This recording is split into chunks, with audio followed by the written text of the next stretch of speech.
Seguimos con nuestro programa de hoy, del otro lado de la noticia. De este lado, Limbel Ramírez. Y Rosideri Paulina. Y con nosotros el doctor Franklin de Jesús. Doctor, yo deseo que Rosy le meta mano a usted, que le diga ahí dos. No, me he tirado duro, Rosy. fuerte, una recta. Yo quiero que sea Rosy. A 97 millas. Franklin, mire, ya que has abordado temas importantes en el día de hoy que atañen pues obviamente a toda la sociedad para decidirse ante una candidatura hacia tu persona, ¿verdad que sí? Sí. A tu favor, ¿verdad? Esperando que sí. Una pregunta que es muy importante, entiendo, para las comunidades en el día de hoy es ¿cuál es tu postura en el polémico tema que existe hoy, tanto en el aborto como el matrimonio igualitario, control de drogas? ¿Cuál sería tu postura? Mi Dios, pero qué pregunta. Mira, yo fui una persona que dediqué parte de mi vida a reconstruir niños. Trabajé en un hospital que se llama Hospital Municipal Jesús, donde tradicionalmente operábamos 10, 12 casos y tradicionalmente 6 cirugías de esas que se operaban a la semana. Eran cirugías grandes, de labio palatino, paladar hendido, fisurado. Cuando la naturaleza le priva a un niño algo, le da algo, es si desarrolla otra capacidad. Entonces jamás estaría en contra de esos niños. En cuanto a las violaciones, siempre se puede plantear una alternativa de que ese niño puede ser dado a una pareja de esposos que le van a tener el mayor cariño y sencillamente borrar esa parte negativa. Cuando la madre está en riesgo su vida, primero hay que ver cuál es el porcentaje. Vámonos a la estadística. El porcentaje, ¿cuáles son las causas de que pueden poner en riesgo la vida de una paciente? Una es la eclampsia, la preeclampsia y la hipertensión inducida por el embarazo. Son síndromes tradicionalmente caracterizados por aumento de la presión sanguínea, proteinuria y edema de miembros inferiores. Entonces, ¿cuáles son los casos que se complican? Entonces, de la población mundial, por ejemplo, los casos de preeclampsia, eclampsia y hipertensión inducidas por el embarazo es aproximadamente un 2.5%. Entonces, ese 2.5% de cada mil parturientas, ese 2.5% vendrían siendo aproximadamente un 25 pacientes. De esas 25 pacientes apenas, vamos a suponer, entre el 2 al 8% pueden complicarse. Vamos a calcular que sea un 8%. Un 8 podría ser 2 pacientes de cada 1000. Es decir, que tú vas a cambiar la norma de 2 pacientes por 1000. Jamás. Para eso entonces hay equipos multidisciplinarios donde entran los ginecólogos, entran los perinatólogos, que son capaces de llevar ese embarazo lo más tarde posible, de tal manera de que esa criatura pueda vivir fuera del lecho materno y que si tiene que entrar en una incubadora, imagínate, hay que hacerlo. Es decir, hay profesionales, son ellos los que tienen que tomar la decisión en consenso con los familiares. Siempre se toma en cuenta la preservación de la vida de la madre por encima de todo. Entonces, aceptar que 2 pacientes de cada 1000, por ejemplo, que está en riesgo su vida, se cambie la norma por esas 2, yo creo que eso se llama democracia de las minorías. Es decir, tratar las 998 por 2 que pueden poner en riesgo su vida. Es decir, vamos a dejarlo como cuando yo recuerdo en el servicio de trasplante y cirugía digestiva del Hospital de Ginebra, cuando habían casos, y aquí mismo ocurre en algunos centros, cuando un caso se complica no es de un médico, es de todo, es del centro. Y entonces aquí hay que asumir decisiones que son fuertes, pero hay que asumirlas. No me compete a mí porque no es mi área, pero sí respeto, aquí hay profesionales en diversos centros con la mayor capacidad y el más grado de conocimiento para poder resolver esos problemas. Claro. Doctor, yo quiero hacerle una pregunta. En cuanto la compañera Rosy le hizo la pregunta sobre el matrimonio igualitario, yo ahora le voy a hacer una sobre la preferencia sexual. Aquí tenemos una clase que le llaman LGBT, que es el mariconismo dominicano. Se ha pretendido legalizar, incluso han hecho intentos en el Congreso Nacional para acomodar leyes, para dar facilidades tanto al matrimonio de un mismo sexo y su participación y su aceptación en las escuelas. Es decir, que el niño elige lo que quiere ser. Si es varón y quiere ser mujer, ese niño se le permita. Entonces, ¿qué usted entiende que se puede hacer con esas? Para mí es una aberración, porque incluso está en contra de las leyes divinas. Yo creo en un solo, en dos sexos, hombre y mujer.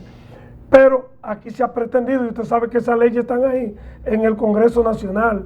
Y usted ha visto, conjuntamente con las 3 causales, usted ha visto lo que se ha hecho. Entonces yo quiero saber si usted, cuando sea diputado, usted va a legislar o va a levantar su mano para que eso pueda pasar en el Congreso. Hay un pitcher japonés ahí que, apellido Tani, que tiró una recta ahí a 102 millas. Me ha tirado una recta, imagínense, a esa velocidad. Yo creo que es un clima de libertades. Hay que ser tolerantes. Ahora, para mí lo que es una familia es papá, mamá y los niños. Es decir, donde hay una familia integrada, hay amor, hay comprensión, hay cooperación. Es decir, yo respeto la decisión individual de una persona, de su elección. Lo respeto porque hay mucha gente hay muchas personas que tienen talentos y tú tienes que respetarlos como sea. Pero en cuanto a nivel de generalización, no lo aceptamos, porque entonces estamos dando oportunidad de que prevalezca una democracia de las minorías, cuando porque la gran mayoría de nuestros hogares son hogares, o lo adecuado es que haya un papá, una mamá, 2 líderes que tradicionalmente, anteriormente eran los referentes de nuestros niños. Hoy en día son los influencers. Las escuelas han dejado de ser realmente aquel sistema. Tenemos que volver a ese sistema tradicional.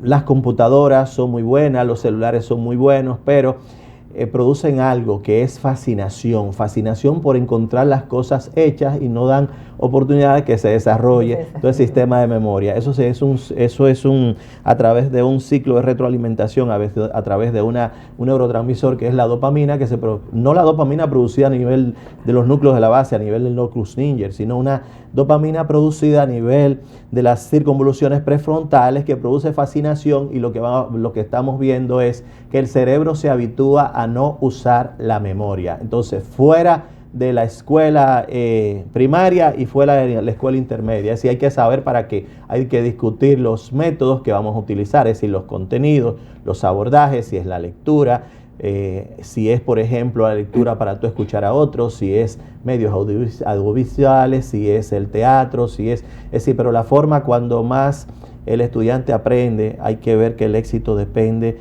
de la sumatoria de pequeños esfuerzos. Y lo que nos llevó a nosotros, es decir, a ser grandes estudiantes y ser aceptados en todos esos países, ha sido simplemente lo que decía Mohamed Ali, Cassius Clay, que el éxito dependía de la sumatoria de pequeños esfuerzos. Leer, y lees una vez y vuelve y lees, y mantenerse todo el tiempo examinando, y es lo mismo que hemos aprendido, que lo que le vamos a enseñar a otros.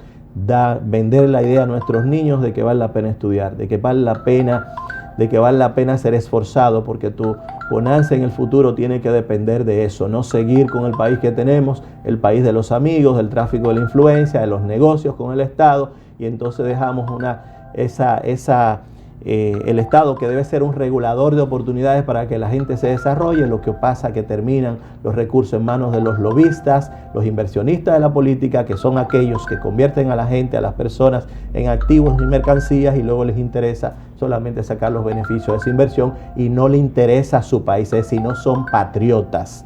El sector financiero de este país, con todo el mayor respeto, tiene que ver, entre ellos seguro que lo hay, pero tiene que ser, no puede ser solamente rentista.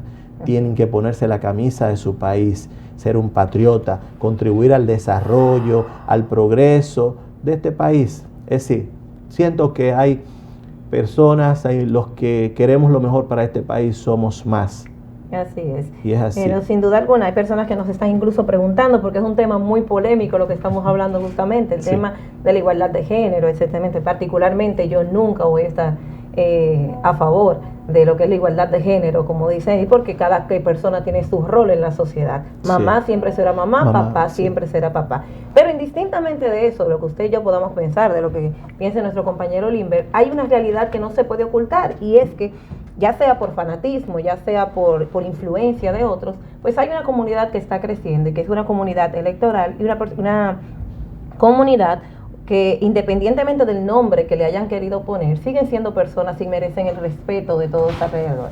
Entonces, independientemente de cuál sea su idealización de género de cada quien, pues es una persona que ante de todo debe prevalecer lo que es el derecho humano de expresión, de estar, de ser un ente pues práctico para la sociedad, y que tenga pues derecho al voto, pues tiene de igualdad de oportunidades por el simple hecho de ser una persona. Entonces, independientemente de que es una opinión muy particular, vuelvo y digo, mamá siempre será mamá, papá siempre será papá, pero ante una oleada de realidad que nos está avasallando y que viene cada día más creciente, ¿qué vamos a hacer con esta situación? O sea, ¿le vamos a negar las oportunidades a las personas con una idealización diferente? Porque es lo mismo que yo pretenda pues ser católica y que tú seas evangélico, y yo no estoy en contra. O sea, al final de cuentas es simplemente una posición diferente.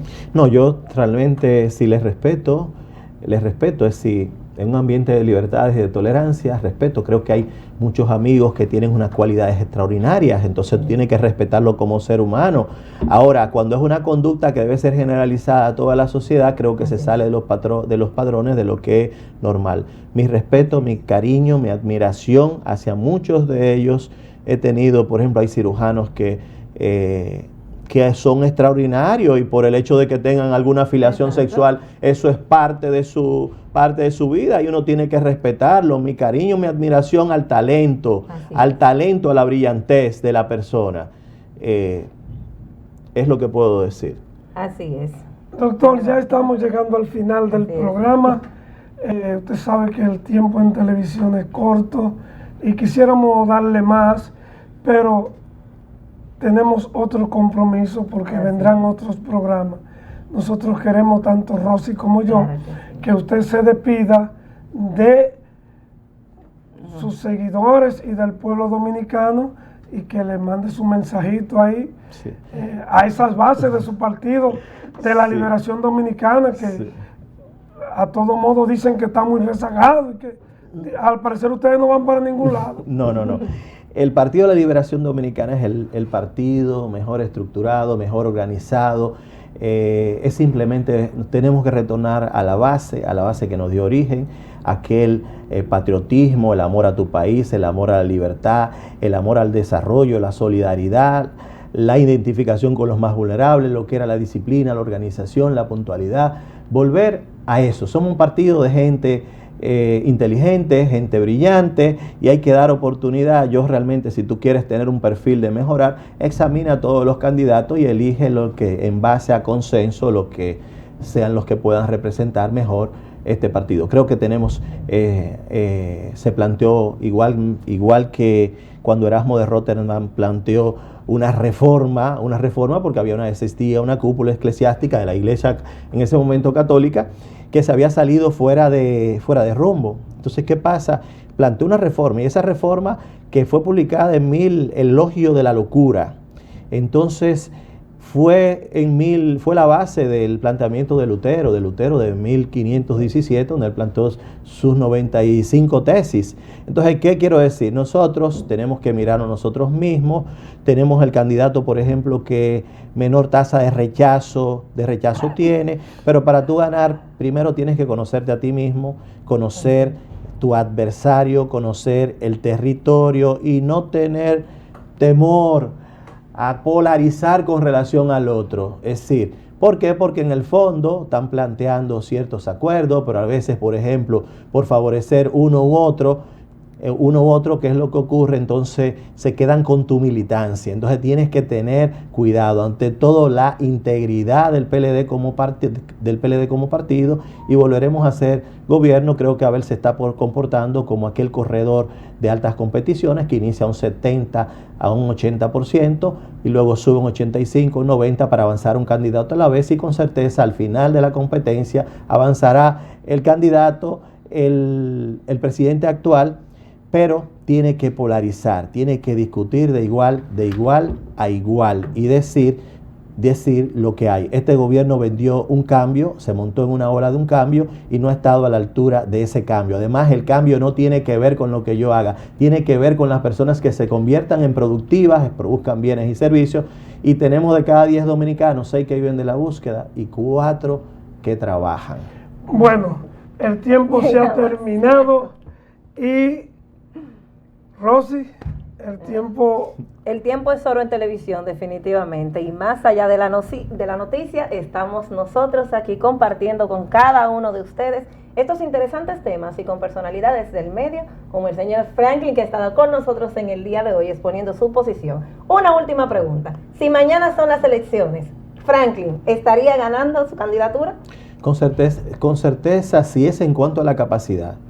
Yo tengo las condiciones académicas suficientes para hacerlo, y lo he demostrado desde que soy un niño. He sido un buen estudiante toda mi vida, fui elegido como docente en el bachillerato, fui elegido en la universidad 6 años como docente, tuve la oportunidad de ser elegido por mis profesores y siempre lo ha sido.